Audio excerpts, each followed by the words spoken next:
A gente volta a falar agora de um crime covarde, que mostramos ontem no Cidade, em Teotônio Vilela. A Adjane Araújo da Silva, de 38 anos, trabalhava como gari quando foi morta a tiros no meio do expediente. E hoje a polícia confirmou que trata o caso como feminicídio e segue procurando o ex-companheiro, que é o principal suspeito da morte de Adjane. A reportagem agora é de Maria Maciel.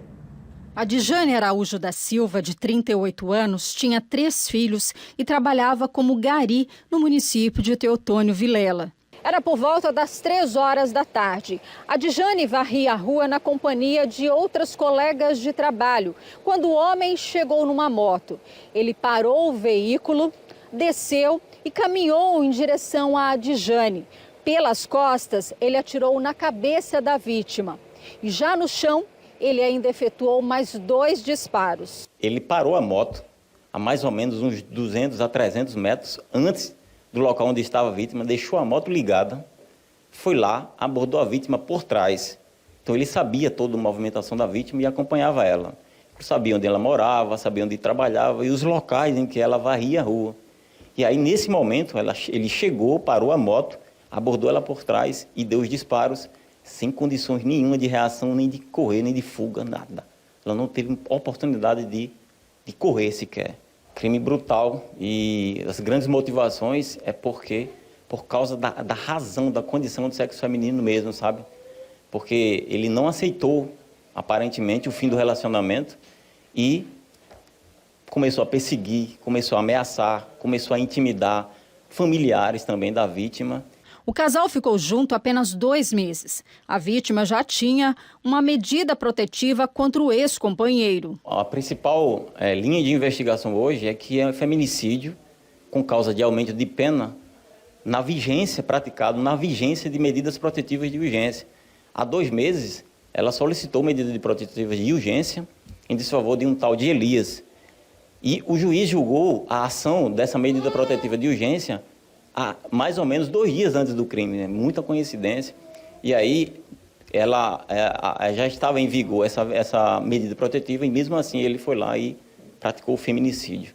Após o crime, 2 suspeitos foram conduzidos à delegacia e depois liberados por não ter envolvimento no crime. Os 2 conduzidos tinham o mesmo nome, o nome era Elias e o filho. Eles apresentaram um álibi e os álibis foram confirmados. Eles estariam na garagem, consertando o seu caminhão durante todo o intervalo entre o período imediatamente anterior ao crime e posterior ao crime. E com essas imagens e bem como os relatos do policial civil e também dos momentos em que a moto saiu do local do crime, a gente chegou à conclusão de que não foi ele. O autor do feminicídio segue sendo procurado pela polícia. Ele saiu da cena do crime, foi em direção à casa, pegou seus objetos e sumiu aparentemente na zona rural. Mas nós já estamos em diligência para alcançá-lo. Olha, a gente continua falando desse caso agora ao vivo com a repórter Italine Marques, que tem atualização e novas imagens que podem ajudar a encontrar o suspeito. Olha só, atenção, imagens foram divulgadas em relação a esse caso. Italine, com você. Oi, Bruno, mais uma vez boa noite a você, boa noite a todos. Pois é, a polícia confia muito agora em mais essa prova, né, que mostra esse suspeito e tudo indica, como eu estava acompanhando aqui no ponto, né, o depoimento do delegado Essoron Pinho, e a Polícia Civil não pode categorizar, né, afirmar que foi o ex-companheiro, mas tudo leva a crer, há muitos indícios de que sim, foi o ex-companheiro dessa moça, da Adjane Araújo da Silva, de 38 anos, quem a assassinou ontem de forma muito covarde, muito fria e muito brutal. Porque essa moça, como bem disse também a nossa competente repórter Maria Maciel, essa moça recebeu um tiro na nuca e já quando estava caída no chão, mais 2 disparos. Então, quem foi até lá, de fato, foi para matá-la. E as imagens que mostram boa parte dessa ação só não mostram a execução em si, mas mostram esse criminoso chegando. Ele passa de moto Aparentemente, Bruno, do lado direito é um viaduto, a parede de um viaduto. E aí esse condutor vem sozinho na moto, exatamente às 3h35 da tarde de ontem. Ele passa muito devagar vindo. Quando ele avista a Adjane trabalhando, ela estava varrendo a rua, já que trabalhava como gari na cidade de Teotônio Vilela, que fica no interior aqui do estado. Ela estava acompanhada de outras colegas de trabalho. Ele avista o alvo dele, que era essa moça, a Adjane, faz a volta rapidamente, retorna também bem devagar, acha ali um local onde deixa a moto estacionada, a moto fica ligada, ele não desliga a moto, desce dessa moto, você percebe aí nas imagens que ele está utilizando um boné preto, a todo momento de cabeça baixa.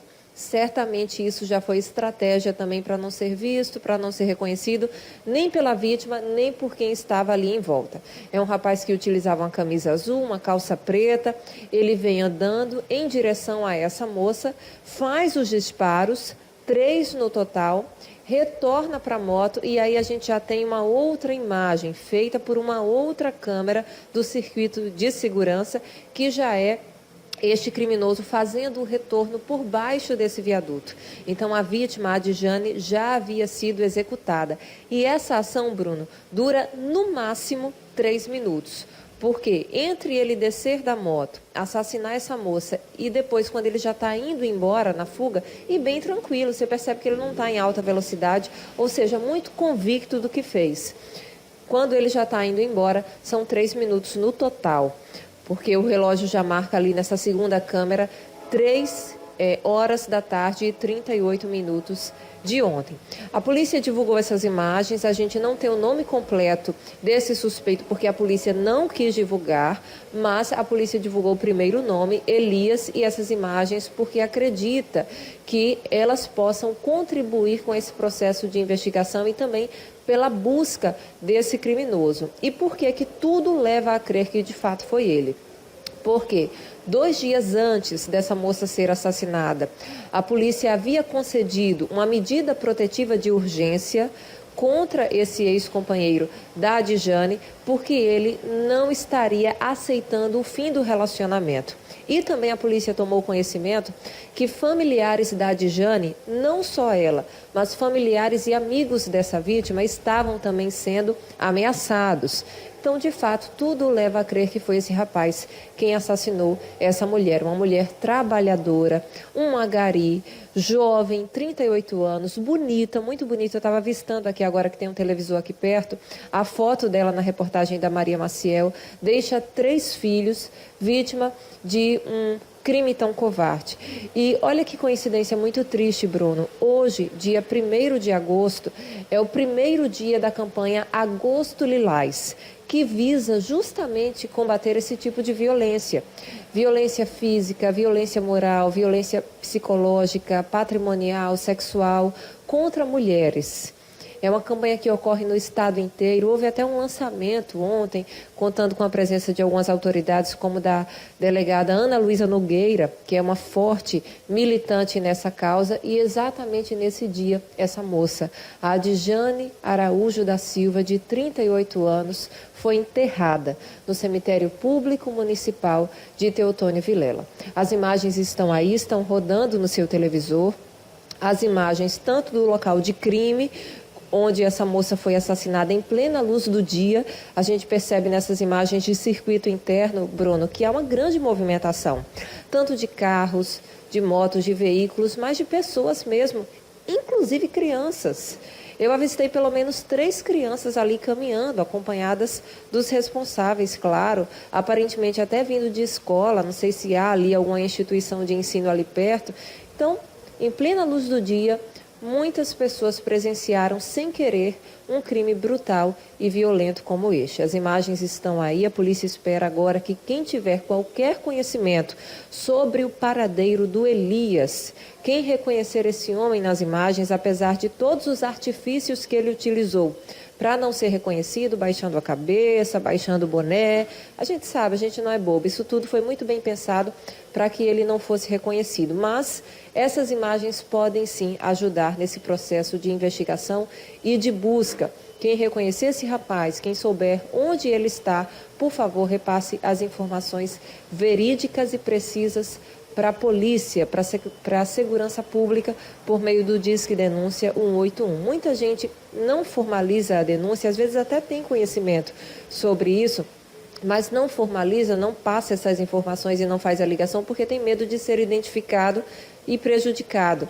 Mas o anonimato é 100% garantido, gente. Você não precisa dar o seu nome, o seu telefone não é rastreado, ou seja, o suspeito não vai saber de forma alguma, caso você não queira, quem foi que denunciou sobre o paradeiro dele. 181 é o telefone do Disque Denúncia. Eu volto ao estúdio com você, Bruno.